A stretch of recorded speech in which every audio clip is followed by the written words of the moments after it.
When you think about data and imagine that it looks something like this,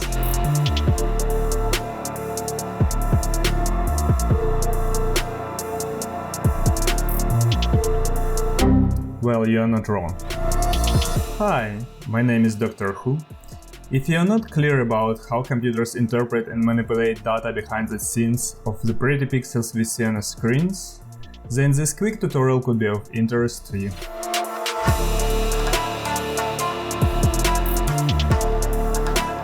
Before we begin, we would like to thank you for supporting us. It means a lot to us and is much appreciated. Please don't forget to subscribe and share the links with your mates. We could also production of tutorials like this and our indie games, and so that we can keep you posted on updates and new releases.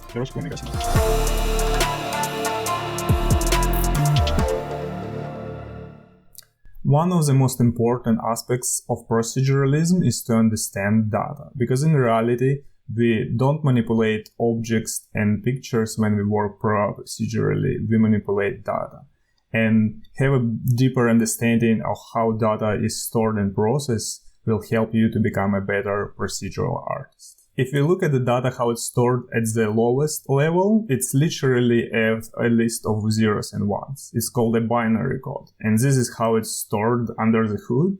And this list goes to practically infinity, just limited by the size of your memory on your solid-state drive disk or in your RAM. But yeah, good luck reading that. When we think about data, I would suggest to think more in terms of spreadsheets. It makes more sense for humans and easier to work with as well. And this is literally how we work with data, regardless of what we use, like Google spreadsheets or a programming language or a visual programming language like we do with Houdini or Unreal Engine blueprints. What I want you to do is to think of the memory as a giant spreadsheet with data items. It's a giant list of cells that stores a specific item of data of different data types.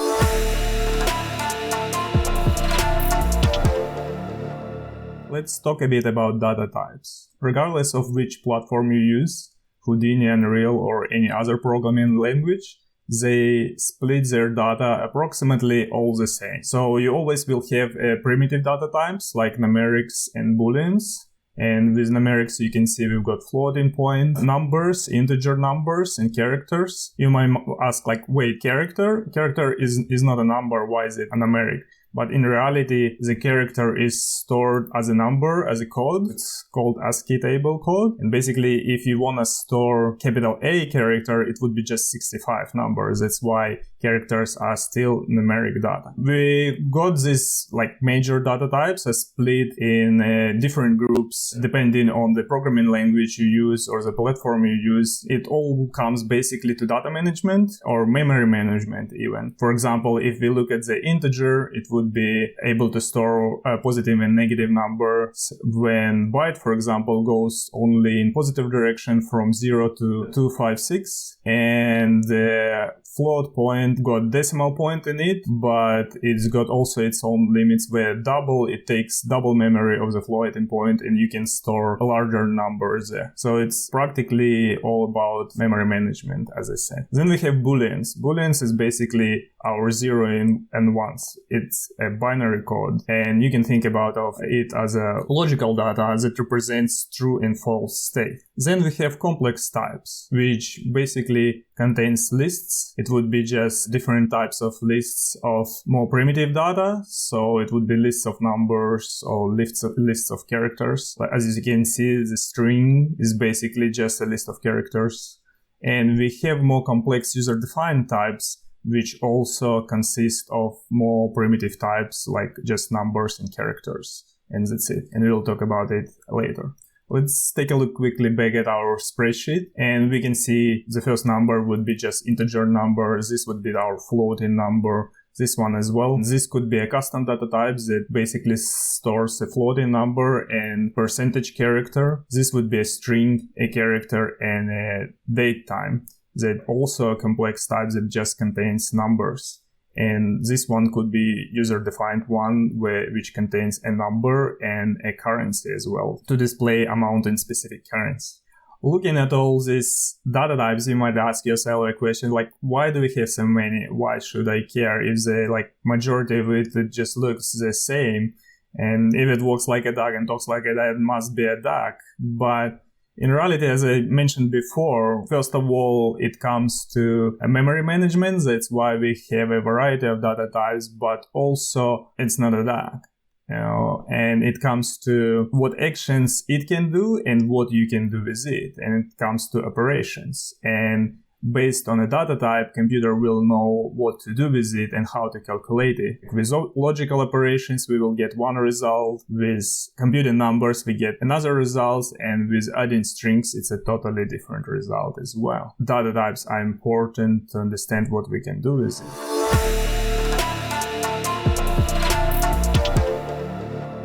When we talk about manipulating data, we often talk about variables, parameters, and attributes. But what are those and what is the difference between them? It's not always clear. Let's talk a little bit about it. First is variables. You can think about variable as a data items that can be changed over time. So you can see all the cells in this spreadsheet, and basically each of them I can change at any time. So if I go in here and just type something different, it just got changed. So it's called variable. You can think of variables as a primitive data item where you store your data in the memory and can change it over time.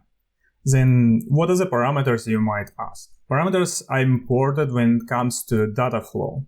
So basically parameters are an interface to pass data between different functions or nodes. And they're usually divided into two categories. As input parameters, you use to take data as an input before processing it, and the output parameters, it's when you take input, process data, and then you output the result. And the attributes, they are very similar to the variables. You can think about them as ad hoc variables that you can attach to an object. Like for example, a point which would have three variables, it's x, y, z, and then we can add more attributes to the point and just attach maybe a color or maybe a normal or something else. Let's take a look at an example of variables, parameters, and attributes inside of Houdini and Unreal. So if I open Houdini and create a geometry node, and let's create a point. Let's visualize it. So now we've got point at 0 and 0 at the origin. If we take a look at this one and we just go to spreadsheet, we can see that we've got a point with x, y, z set to 0, 0, 0. And now if I add a wrangle node, and inside a wrangle node we can use VEX expressions. It's basically a programming language used within Houdini. And we can add an attribute, or we can call it, we create a variable. What I do in here, I declare new integer attribute. I stands for integer. I call it my attribute and I set it to 1. And if I open spreadsheet again from this node, we can see that I get my new attribute with a number of 1. So you can think of it like every time when you declare a variable or an attribute, you make a reservation in memory to store this data. So now once I declared it, it's in the memory and I can change it at any point. So if I duplicate this one and then I go and set it to 5, it's not creating a new one anymore. It basically just uses the same memory storage and just puts a 5 number in it. And we can see this data in here. If we just go to parameter interface, we can see that we can use all these different data types to create our parameters. And as we discussed before, we can see these common ones, which is float and integer in here. And more complex ones as vectors and matrices and string parameters. And the toggle is basically a boolean, so checked means true and unchecked is false. Now let's say I want to just move this point to the side. So let's use a transform node. We can see it's got these parameters, and remember we were talking about parameters as an interface to pass data from one function or node to another. So basically we can see it's got one input parameter in here, which would be usually a geometry, and in our case this is just a point. And then we have additional parameters that define how much we want to manipulate this point or move it aside. And all I want to do is just move it a little bit on x-axis. And we can see our point just jumped around on the x-axis. And if I go back to the spreadsheet, we can see the point actually changes its x coordinate to be 0.01, so it basically moves on x-axis. And what we see in here is basically the output parameter that passes process data by this node into the exit as a result, and now we can take it and do something else with it. This is our parameters and attributes. Let's take a look at the same thing in Unreal and see how Unreal handles variables and parameters differently or not differently. Let's create a blueprint. So blueprint class is basically a complex data type. It comes from object-oriented programming, but you can think about classes as definition of an object. So basically, this blueprint defines how to construct an object. And we have the list of parent classes it can inherit behavior from, and the one we're gonna use is just an actor. And we will call it just demo. And if you take a look inside, Unreal provides this user interface to help us to construct or define our objects, and that's why we usually have our viewport where we see a visualization of our object, and then we have a construction script. This is where you program the logic of how you construct it, and also event graphs that defines a behavior of custom-made data type or a class. And you can see it's got a list of variables in here, and let's create one. And when we create one, it sets by default, you see, it shows Boolean, one of the data types we just decided. And if I just go to variable type, we can see all these primitive types in here. So we got Boolean, byte, integer we discussed before, and float, and then we've got string as well. And we've got more complex type, like transform, for example, or a vector, which would just contains a set of floats. So if I set the variable time to vector and just compile it, we can see it created new variable, new data item in our memory in here, where we can actually store just 3 float numbers in x, y, and z. We actually can create our own complex type like this as well using structures. For example, if I collapse this and for whatever reason I hate that vector Epic created and I just need to create my own true vector, So I would go to blueprints and create a structure, and I would call this structure just true vector. Inside, we've got just a set of variables we can add to this structure. We could call it x, add one more variable. So we would create 3 more variables and we would call it x, y, and z. And we would change this data type from Boolean just to float. And if I save it and go back to my demo, now if I search for a vector, let's search for true, we can see our new data type is here. And if I select it and hit compile, we can see there is no difference between our true vector and the vector before. We just got 3 floats. If we go back and change it to any other data type, for example, I want the first one to be Boolean and then the other one would be string. And if I save and go back in here and just compile, we now see the Boolean one, which is true and false state.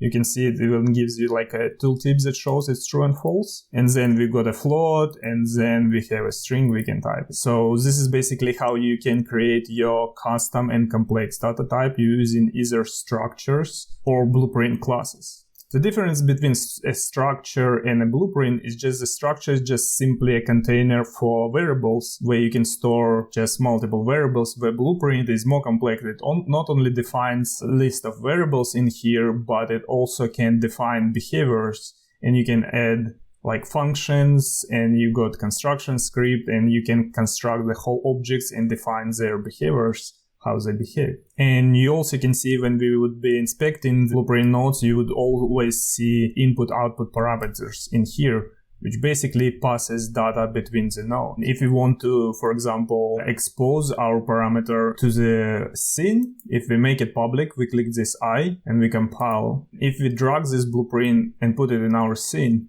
so basically by dragging blueprint onto the scene, you grab the definition and you tell Unreal, now construct it. So you're basically creating an instance of the definition. And now this object exists in your world. And we can see in here we got our parameter. So now this is a parameter because we are passing data from our scene to the instance of our blueprint to do something about it. Once variable becomes an interface to pass data, it becomes a parameter. That's why there could be a confusion a little bit between them because they are very similar. And let's take a look at one more example. With VEX, you can create your own variables by defining their type. For example, if in here I would define a new variable which would be also integer variable, so I would define its type and I would call it my integer and I would set a number to it, like a 3 for example. Now this one is also creates a cell in a memory. So basically if we go back to our spreadsheet, it will just reserve this cell for the my int variable where I can put a 3 number basically in a memory. So now it exists in the memory and now I can use this name to reference it and put it into my attribute. So I put it my int. And if I take a look at the result in our spreadsheet, we can see it's number 3. So just to recap, a variable is a changeable data item in memory, and you can build a complex data types using those primitive variables like numeric, boolean, and strings. Then you can expose those variables as a parameters and pass data from one node to another. You also can have attributes which are ad hoc variables you can attach to your complex data structures. So for example, we had this point, which is a vector. We looked at the vectors before with 3 variables x, y, z. But now it also contains my attribute as well, which it didn't before. So it basically attaches this variable to that object and becomes its attribute.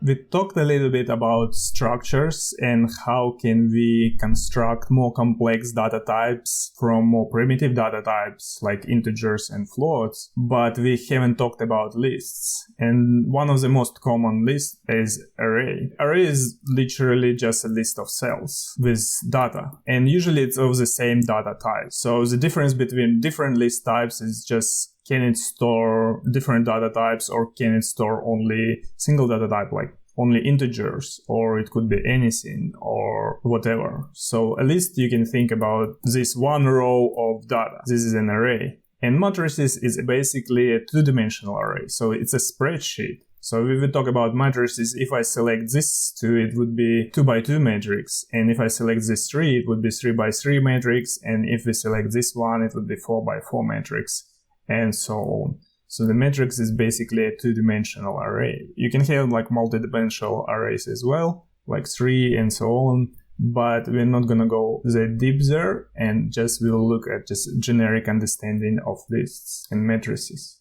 Now let's take a look at the example inside of Unreal. So we basically have our variable and now we can actually make it into a list. If we click on this button, you can see it got a single item or array or set or a map. This is a different types of lists. If we change it to array, it's gonna be just a list of true vectors. And if I compile it, now you can see we've got this array list in here, and we can add many elements with an index, and we can store a list of our data types. As simple as that. And it's got different ones as well. So map is more like a dictionary. Basically, you have one data type and another data type. So you can look up, for example, if you imagine just like a Wikipedia and you search for a word and it gives you definition, you can define it like this. You can think about dictionary like a search library by a keyword, which is first type, and the result, which is the second type. And the set is basically an array of unique items. And we also can see lists inside of Houdini as well. Like even if I jump back to our add node, and remember when we used it to create or add a point, we actually can add multiple points. And if we just hit a plus in here, so it will create add a new point to the list. And now if I put 0.01 in here, we can see we've got 2 points. And if I enable a number of the points, we can see we've got 0 and 1 point in here. You can see lists are commonly used everywhere. where they just define a little bit differently, but in the essence, they're all the same. If we are talking about programming languages, if we go to Google and, for example, search VEX language reference, and we open the page, we also can see a definition of structures, and you see how they define inside of the code. So basically, it would define a string variable in memory, or in the structure, it would define 3 vectors, I, J, and K in memory. We also can find different data types in here, like integers and floats and vectors, and also our arrays in here as well. And we can take a look at how arrays and lists are defined inside of VEX as well. So as you can see, regardless of which platform you use, you code it yourself, you use a visual programming language like Houdini does with nodes or Unreal blueprints as well. The concepts of data and passing data and parameters and variables and attributes, it's all very similar.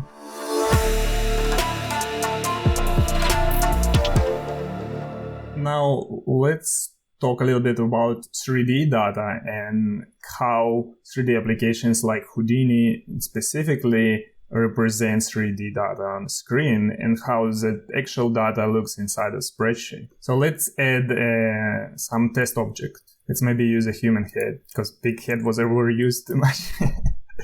Let's disable our visualization for points and vertices. We all know that, okay, this is how we see our mesh. We've got our quads that connected together, or triangles, a more primitive version of a quad, basically half quad. They connected together in a 3D form, and that's how we see a shape in 3D. And we also got some textures, and it's mapped using UV map, and we can see the color as well. But how does this look as a data? Let's dive into Houdini spreadsheet and actually inspect it and see what we can find there. So first of all, if I go in here and just middle mouse, we can see this overview of data, basically, or attributes we have. And we can see it says points, primitives, vertices, polygons, but like, what does it all mean? And we got other attributes attached to them. And if we dive into the spreadsheet again, and we take a look at the data, yes, we've got points, which is coordinates, and you see this little icon which enables points data. And then we've got again our vertices, which some other data, and then we've got primitives, like, wow, what is that? You can break your brain, and then some magic detail, whatever it is. Let's try to make sense of all of this and figure out what it all actually means. When I was learning 3D for the first time, things like points and primitives was making sense to me. So, okay, I could understand a primitive is just basically this quad, but why it's called primitive, not a face. And then I could understand the points. If I enable points, I can see the points between the quads. As this makes sense, but what is vertex? You know, I just wasn't really sure about that, and I asked a question Metastella about this one, and he had very good explanation that made all sense to me. Let's take a look at these images, and in this example we can see shade cells, and they show actually very good representation of what geometry data looks like. When we talk about primitives, we talk about faces, but not only. So in here, this would be a primitive. You can see a triangle. This is a face. And in here, we would see a primitive as well. This is a quad. But the reason why in Houdini they call primitives, it's because sometimes you don't have a quad or a face. What if you work with curves? And in curves, the primitive would be a section of a line, and so on. So a primitive, it would be a visual element, basically, that you can see, depending on the context. And then you can see the edges. It seems very obvious as well. This is an edge, this is an edge, and this is an edge. But the interesting thing about edges, there is no actually data representation of edges inside of Houdini. And the edge is basically just 2 points. So if we take a look back in Houdini and we go through these tabs, there is no edge in here anywhere. If I create a group, and I select edges here, and in here I'm gonna go and just select one of the edges, and I enable point numbers as well, and just zoom in here. We can see 2 points, and we can see numbers 39 and 1. And if we take a look at the group, how it's selected, it says the edge between 39 and 1. This is basically how edge is represented within Houdini. But the interesting thing about edges as well, they have direction. So if we would split the face, the edge could go this direction from 1 to 39, but opposite direction. That's why these cells, when they connect together, the edges, they clearly represent that when two faces join, there are always two edges as well that goes from 0 to 1 and from 1 to 0 backwards. It might be not very important to you when you work with it and create a 3D geometry or something like this, but when you try to manipulate data and traverse from code, it makes a very big difference. So the last one would be what's the difference between points and vertices. If you take a look at this example, you can think of point is like this pole, is where all faces are attached to. But the vertex itself is a hook. So basically, this would be a vertex for the face. And every face, if we go back, it would have one point to attach. For example, in here and in here, so both faces. But it would have one vertex, two vertex, three vertex in here. And this one vertex, two vertex in here. So basically, this one point would have two vertices attached to it. In case of the joint quads in here, for example, if we go back to our head, we can see that this point 39 would have four vertices. It would have this corner, this corner, this corner, and this corner. And if we take a look at the data again, let's maybe create a simpler example. Okay, let's have a grid with 3 rows and 2 columns. Let's enable primitive numbers, and our point numbers are visible as well. Hope you can see that. And if I go to spreadsheet, we can see our points with coordinates. So we've got from 0 to 5 points. We can see them here, 0, 1. So for example, this is 0 point, and this is its coordinate in 3D space, basically this one. But if we take a look at the vertices, we can see we've got more vertices than points. And the way they're defined is basically by a point number. And we can take a look at this good example that we have point 2. Let's actually sort by point number and see if we get like, So for example, point 2, which is this one, says it's got 2 vertices. Let's actually display vertex numbers as well. So I hit D, inside of markers, we can see and set vertex numbers as well. And now we can see that our vertices are also displayed as numbers. And in here, what we see, so basically this is a point number we can see in here. So this is point 2. We can see the vertex, which is defined by primitive, and also the second number would be the vertex number itself. So this one would be 0, primitive, and 3. So 0, primitive, and vertex 3. And the second one would be 1 and 2, and 0, 1, and vertex 0. And this is what we see in here, this point coordinates we can see, and this is just point number in here, so 0, 1 and their coordinates as well. That's how you can basically debug and see if there is something wrong with your points as well. And we have only 2 primitives right now, 0 and 1, and we can see that there are no attributes attached to this primitive as well.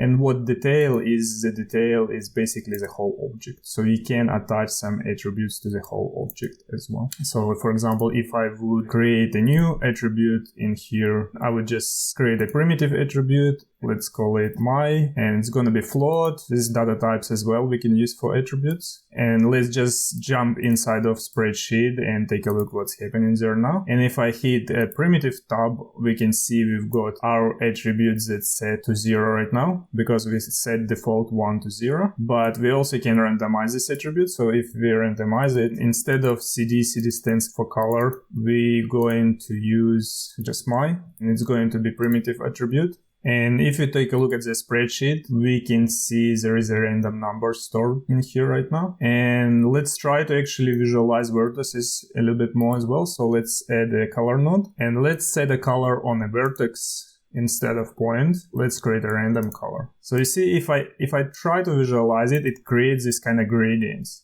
Basically what it means, if I just drag a seed to find something better visual. So what it means that every vertex, if you treat it as a corner in here, it gets its different color. So this vertex, and that one, and that one.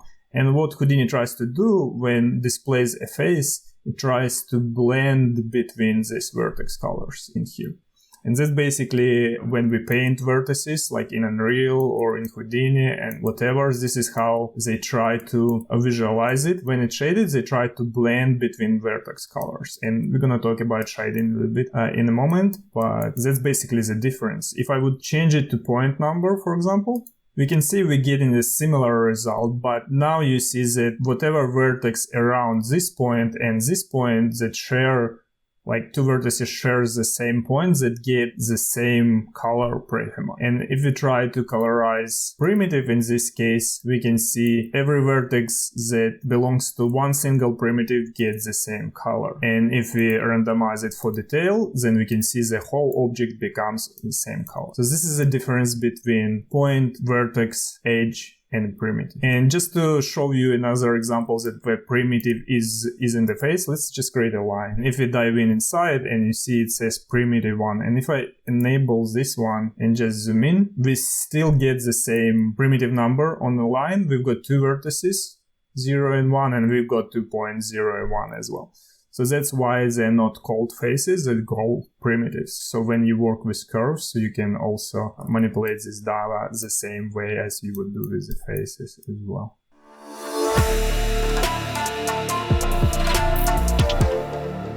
So we talked a little bit about 3D data, and I hope now it's more clear how 3D is stored and how we manipulate this data to create different 3D objects. But we also need to talk about 2D representation and pixels and UVs. And this is very important when it comes to shading and how the 3D objects look like in rendered view. So when we talk about pixels, it's basically just a point on the screen, and this is just zoomed in version of this pixel. Imagine these three colors is one pixel, and every pixel is just represented by a mix of three colors of red, green, and blue, RGB. And this is basically how images are stored as well. If you would open up like a JPEG or BMP file, all they do, they store this RGB information. It's just three floats, red, green, blue numbers, colors, and then they save those numbers, and when they need to show the image, they would read that color, blend them together, and change the pixel on your screen to represent that color. So behind the scene, a pixel is just three floats of RGB. A UV map is basically a coordinate of a pixel into the space. So if I would look at this specific image, and if I would need to find this pixel, then on UV map, its coordinate would be 2 on a column and 1 on a row. So it starts with 0. So it would be 0, 1, 2, and it would be 0, 1. So UV would be 2 and 1 to find this specific pixel. And why this is important to understand? So basically it comes to UV mapping. Although, like when we store UVs in Houdini, for example, we've got our grid. If we just UV unwrap it, we see our texture applied, and I'll switch to UV node. This is our point coordinates on this texture. So for example, if I want to find a color of this point, then I would need to set a coordinate for it. Let's take a look actually at the data and see how it looks like. So if we go to the spreadsheet, and UVs are usually stored on vertices, and if we find this vertex on point 4, this one, we can see its UV coordinate 0, 0, 0. So it starts from this corner and then goes from 0 to 1 in here and 0 to 1 in here as well. If we would jump and look at this point, for example, it's point 1. Let's find it in here. This is point 1, primitive 1 and 1, and you can see its coordinate 0.97 and 0.97. When we shade the objects, what like Houdini and Unreal do, so for example, if they need to see what actually color in here, it would see we've got this color in this one, and we've got the color in that one, and we're just gonna interpolate, just blend the coordinate, and then we see, okay, so this is gonna be the color for that. And this is why it's important. So if we go, for example, into Unreal now, and we close these blueprints, and let's create a material. I'll just call it new material, and let's find a texture. or just any texture would do. When we drag on texture, you see, as a result, we see just RGB in here and RGB in here. So basically it means we work not with a whole texture, but with just one pixel. So it's just color of a pixel. And the first time when I was working, I was a little bit confused, or not really confused, but more when it comes to manipulating textures and working with effects and stuff like this, the understanding that you're not actually working with the image into this space, but every single time you're just manipulating one pixel. Basically what a shader is, it's just a little program like a graph node, like in Houdini and stuff, that runs on GPU. Its sole purpose is to manipulate a pixel. So for example, when Unreal would be looking at the screen, and this is like what it renders, and if I point at this pixel and I say like, oh, render me this pixel, it would grab this pixel and see, oh, this is the object and there is a shader attached to this object, so I need to run that shader and understand how this object is going to look like. So what Unreal would do then, runs this program on GPU that would define the color of that specific pixel. And basically what it does, it just goes through every pixel on a screen, like in a spreadsheet, basically grabs every single pixels and just runs that little shader program for every single pixel there. So when you open this one, you can expect that this program is going to be run a lot of times. And why this is useful to understand then, if you're not working with image, but just with a single pixel, it makes a lot of sense when it comes to manipulating. So if you need to change the color of that pixel, you just grab this RGB pixel and just multiply that color by a different color. And as a result, if I start previewing my node, let's maybe use a plane instead, that we can see basically how this texture is applied into this space. Would make more sense. It becomes pinks, but when we see it, we see the whole thing. But Unreal, again, it goes through every single pixel in here and runs this shader for it to change the color. So if I would, for example, want to change only a half of that, we could do that as well. This is what UVs do for us. When we want to scale the image, we don't scale the image, we change the coordinate of that pixel. So basically when it would come in here and ask like, oh, what the color is that pixel, we would go, actually look at this coordinate for that one. And usually it used like a standard UV map attached to the object, but we can manipulate it as well. Or pass whatever number you want. So for example, if I would just pass two numbers, so this is just two numbers, remember XYZ, and I set it to 0, 0, it will always sample that one pixel from this one and always look up that coordinate. So if I just preview this one, if I would just go to 0.5 and 0.5, so for every pixel it would just, can I preview it? I cannot preview that one. Let's set it to white. It would basically sample the pixel at the center of the image. And then we can use the actual texture coordinate, apply it in here. And then for every pixel, it would sample the proper one from the map by manipulating this UV coordinates. So basically what you're working with is just, remember in Houdini, this is what we're working with. These UV numbers, that's what we manipulated for every pixel basically. And this is just a 2D vector. By scaling this vector, you can change the scale of the texture as well. But you can not only scale the vector, you can also offset the vector. So if you add a number to this one, or you would offset it, well, it's a little bit slowly, so not very clear. But basically it just offsets an image into this direction. What it means for us, we actually can write like a little logic. For example, if we would create if code and if we would use our texture coordinate, let's break it. So component masks lets you to break two vector into whatever you need. So basically what I want to extract is just x-axis. And I'm going to be comparing this one to the different number. So I just hold 1 and click. So we're going to be comparing it to this number, 0.5. If it's bigger than that number, let's use this multiplication in here. And if it's equal or less, let's just use old texture so it doesn't change anything. And if I change this color back to pink and just start previewing it, now you can see we only apply this texture to the half of it because in here I just filtered by x-axis on 0.5. So this is very important to understand that this texture here, you're not manipulating the texture itself, but you are manipulating a single pixel at a time, what is displayed on the screen. And when you change texture coordinates, you changing not coordinates of the whole texture, but coordinate of a texture of a pixel at a time as well. In conjunction, because it runs so fast, it applies to whole texture, and basically that's what you do, you manipulate a texture. But when you start looking at the data, it just makes sense if you think about it as a one single pixel at a time. It becomes very powerful and you can do a lot of cool stuff with it, and you can create some very nice and sophisticated visual effects rather than just applying textures to it. I hope this tutorial helped you to get a better understanding of 3D and 2D data and how we work with it when we work procedurally. If you find these tutorials useful, please don't forget to like, subscribe and share the links with your mates. And if you have any questions, please don't hesitate to leave them in the comments below, and I'll try my best to answer them if I can. Thank you for watching.